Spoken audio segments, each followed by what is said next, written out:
and now dwells in Timothy as well.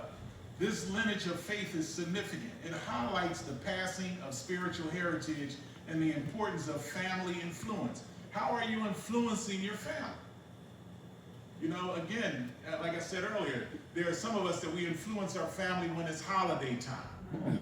You know, coming over, you got the turkey, you know, you make the best macaroni and cheese. But how are you serving God? Is God's word present? Matter of fact, in my house, we always have to hold hand and tell us what we're thankful for, right? You just can't come to my house and start eating, right? I want to know what you're thankful for, right? Because I know that, believe me, this table wouldn't be present if God didn't help fulfill it. Amen. Right? And so how are we influencing our family? By reminding Timothy of his spiritual roots. And that's what I'm saying. There's two significant things here.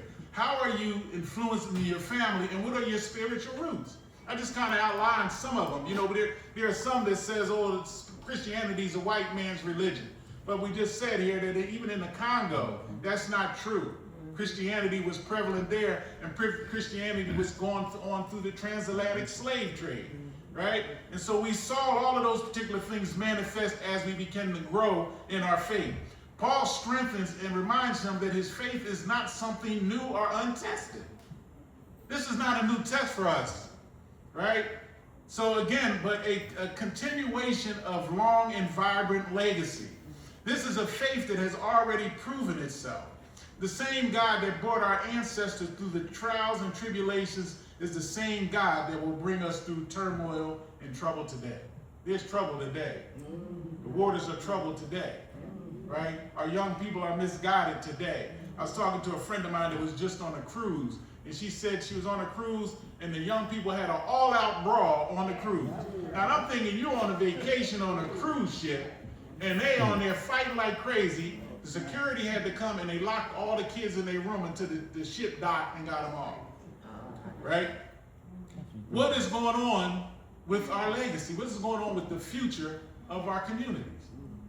Right? But there's nothing new, right? There's trouble today. Remembering our authentic, inherited faith serves as a powerful motivator and sources of courage when facing challenges. When we recall those who came before us and their faithfulness, it bolsters our own. I can sit here and tell you, I can rely on what my grandmother told me. I can rely on what my mother told me. I know that my grandfather was a deacon in the church. I know that my grandfather sung on the choir. I can look back on those legacies and I say to myself, I'm in the right place.